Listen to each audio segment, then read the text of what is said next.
Bonjour et bienvenue dans cette nouvelle vidéo. Ici le fan de Komiya pour une ouverture et une découverte sur SV9 Battle Partners. Donc comme je vous l'ai annoncé en short juste avant, je me suis pris 4 boosters à 5 € chaque. Évidemment c'est un peu cher, hein. Forcément en ce moment Pokémon, même au Japon, c'est très compliqué. Les displays SV9 se vendent à plus de 120-130 € en France, et au Japon les prix sont assez élevés. Ça s'explique par beaucoup de choses, hein. Il y a la hype qu'il y a eu sur SV8A, vous avez le magnifique Regilune que j'ai pris la semaine dernière en boutique, elle est vraiment très belle.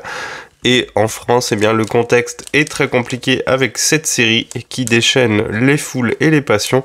On attend évidemment la sortie la semaine prochaine et ça risque de donner la même chose que la dernière fois. Mais ça sera sans moi cette fois-ci, je vous en avais déjà parlé.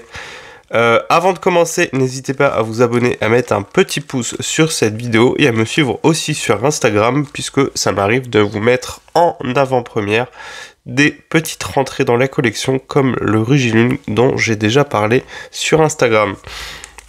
Donc cette série, qu'est-ce qu'elle a de si populaire? Eh bien, elle a la réintroduction des dresseurs sur les cartes, avec 4 dresseurs en lumière cette fois-ci, mais il y a d'autres dresseurs qui arrivent. On sait que Pierre Rochard va faire son apparition dans le TCG, ou son retour, hein. Je ne connais pas toutes les cartes du TCG, donc ça se trouve on a déjà eu des cartes avec Pierre Rochard, mais on sait que Pierre Rochard et Rosemary aussi sont de retour. Au Japon ça sera des decks, mais peut-être que nous en France ça sera des cartes qu'on aura dans les séries, et donc du coup les dresseurs vont revenir sur le devant de la scène, et dans cette série, c'est le cas. Allez, on commence. Est-ce qu'on aura quelque chose sur ces 4 boosters? Je suis encore un peu malade, hein, le nez pris, donc il n'y aura rien sur ce premier booster, mais un beau petit Ludicolo de Jockey, un très bel illustrateur. J'aime bien ces cartes, très belle carte, cette carte de cet illustrateur. Et donc les têtes d'affiche, hein, vous les avez ici, il y en a 4 sur Battle Partner.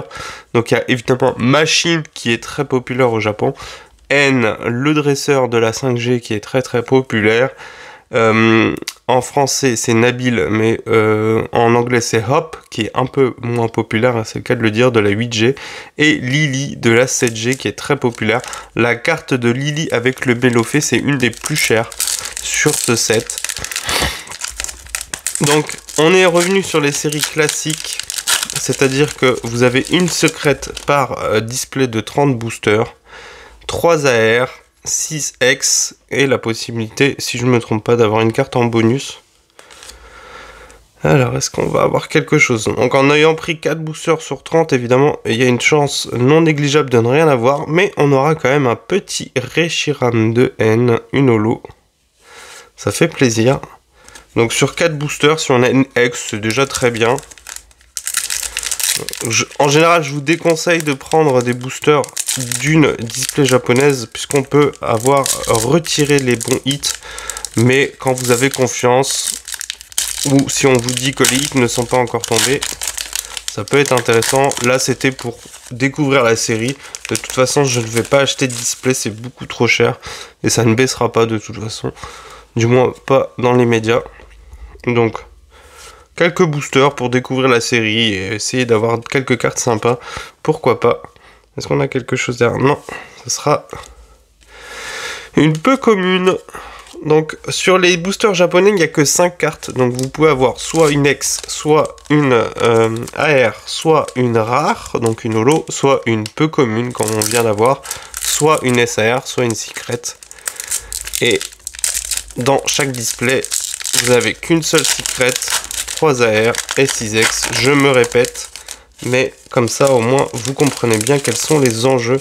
Alors si jamais j'ai rien, j'ai 4 autres boosters que j'ai pris dans une boutique, on peut les ouvrir sur des autres séries pour lesquelles j'ai des displays, mais c'est des séries que j'aime bien et j'aimerais bien avoir quelque chose. Donc est-ce qu'on a quelque chose? Oui, on sauve l'honneur avec une AR, c'est sympa. Eh bien c'est pas mal, et ça sera le Reshiram de N, c'est une carte qui va être très recherchée, évidemment, vu la présence de N, donc je suis très content. Et voilà, c'est quand même sympa sur 4 boosters.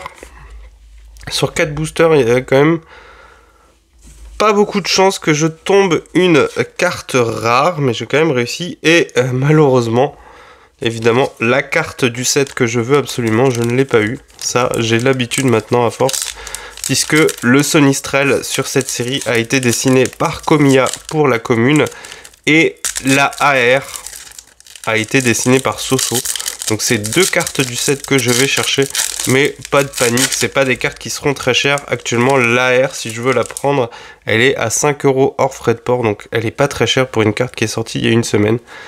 Là on est sur Wild Roar, du coup c'est la série avec les Pokémon Paradoxe du passé et on aura une Ace Card. On s'en fout un peu mais bon c'est comme ça, les Ace Cards ça fait partie du jeu. Et l'autre c'est Future Flash. Et Future Flash c'est celle où il y a ceux du futur et nous ça a donné Force Temporelle. Où les deux étaient réunis mais en japonais les deux étaient séparés. Et ça, j'ai une display de chaque. Donc, dans l'année, on se le fera à un moment. Mais là, c'était, voilà, juste histoire de dire qu'on découvrait la série SV9 qui vient de sortir et qui arrivera en France uniquement fin mars. Donc, c'est dans très très longtemps. Autant dire, dans une... Oh, mais non! J'ai la secret de la box. Oh! J'ai la secret de la box. Oh, oh, oh. C'est Future Flash, hein. C'est Future Flash... Ah, j'aurais préféré que ça soit sur l'autre. Bon, j'aime pas faire ça. J'aime pas faire ça, mais il reste... Allez, vous savez quoi? Ces 2 boosters, on les ouvrira dans une prochaine vidéo. Là, on a un banger qui arrive. Oh là là là là. Trop trop bien. Je suis trop content. On a une SAR. C'était une petite boutique à Lille. Je pourrais vous mettre l'adresse si vous voulez. Ça a l'air d'être une pop-up. Le gars vend de l'anglais et du japonais. Et il avait des displays ouvertes. Et donc du coup, il m'a pris, c'est lui qui m'a pris les boosters. Bon, il m'a pris ce duo. Et donc du coup, une chance. Une chance. J'en perds la voix. Une chance sur 30, et évidemment, la SR n'est pas garantie. Donc du coup c'est vraiment pas mal et ça sera le roc de fer. Je suis pas fan mais c'est une SAR quand même, donc on va pas se plaindre, ça fait plaisir. On a vraiment de la chance sur le japonais, hein. Rappelez-vous, hein, j'avais ouvert une Paradise Dragona, j'avais eu mais vous savez quoi, on va ouvrir les 2 qui restent, hein. Je vais pas laisser 2 boosters. J'avais eu Atalante. J'avais eu moins de chance sur SV8. Et donc là, du coup, en uniquement 6 boosters, j'arrive à avoir une SAR. Si j'ai encore une AR ou une X, c'est exceptionnel. Lénia, tu dis toujours t'as pas de chance. Bah écoutez, hein, c'est comme ça. Hein. On ouvre beaucoup, des fois on a de la chance, des fois on n'a pas de la chance. Donc c'est un peu tout et son contraire. Hein. C'est plus vous ouvrez, plus vous êtes exposé à avoir des clims. Plus vous ouvrez, plus vous êtes exposé à avoir de la chance. Mais c'est l'un comme l'autre. Hein. Les deux sont possibles. Donc c'est toujours pareil. C'est toujours pareil. Vous pouvez ouvrir que 5 boosters par an et avoir une chance pas croyable. Vous pouvez en ouvrir 200, 1000 et pas avoir de chance. C'est le problème, hein, c'est un peu le problème. Allez, est-ce qu'on a quelque chose? Ça aurait été fou. Et non, pas de secret, pas de rare sur ce dernier booster. Mais quand même, 3 hits en 8 boosters. C'est assez fou sur des japonais. Alors évidemment, si ça avait été d'une même... Tiens, il y a une carte qui est bien pliée. Si ça avait été d'une même box, évidemment, j'aurais eu de fortes chances d'avoir quelque chose. Parce que j'aurais pris 8 boosters parmi les 30 et il y a sur une boîte de 30, du coup vous avez 6, 9, il y en a un tiers je crois grosso modo, un petit tiers du coup où vous avez un hit et là du coup 8 sur 30 c'est à peu près, c'est un peu moins d'un tiers donc forcément c'est pas exactement la même chose au niveau des stats, mais en gros le fait que je les ai pris dans 3 boxes différentes, évidemment, ça augmente fortement les chances. Donc, ouvrir et acheter des boosters en loose en japonais ou en coréen, tout ce que vous voulez, à partir du moment où il y a des quotas, je vous le conseille pas vraiment. Voilà, parce que, imaginons, je retourne Parce que bon, là, je sais pas, entre-temps, le gars a peut-être déjà vendu les boosters. Mais imaginons, je retourne voir le gars, je lui dis, bah écoute, cette box-là, j'ai eu la secret. Donc on sait que dans tous les autres boosters, il n'y a plus de secret. Il y a éventuellement les AR, mais on sait que les AR, ça coûte que dalle. À part certaines cartes précises, hein, il y a quand même le Magikarp qui cote un peu. Mais de manière générale, les AR ne volent pas grand-chose. Donc si, par chance, vous ouvrez une display au bout de du 5e ou du 6e booster, vous avez la secret. Le reste, vous êtes sûr qu'il n'y a plus de secret, donc c'est pas des boosters morts parce qu'il y a encore les AR et les X à aller chercher, mais au niveau de la rareté principale sur le japonais, c'est forcément la secret qui est importante.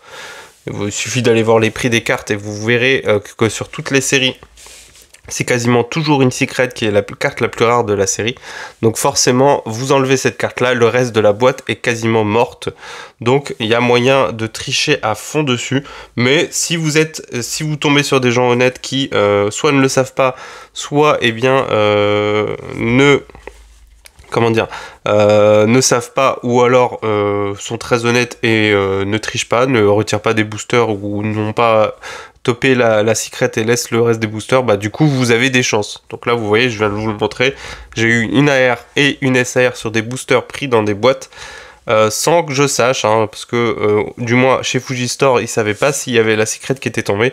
Et sur Wild Roar, du coup, donc SV4, 5K, pardon, eh bien j'ai eu la secret de la box. Donc autant dire que c'était un peu intéressant quand même comme ouverture. Même si faudrait que je regarde les chiffres, mais je suis pas sûr d'être très rentable parce que j'en ai eu pour 32 € pour ces boosters. Donc faudrait que je vois le prix du roc de fer en gradé, mais en loose, je pense qu'il vaut peut-être une vingtaine d'euros. Et peut-être que le Reshiram à l'heure actuelle est assez haut, mais il va tomber souvent, donc forcément son prix va baisser très vite. Et la Ace, bah, on n'en parle pas, c'est pas grave.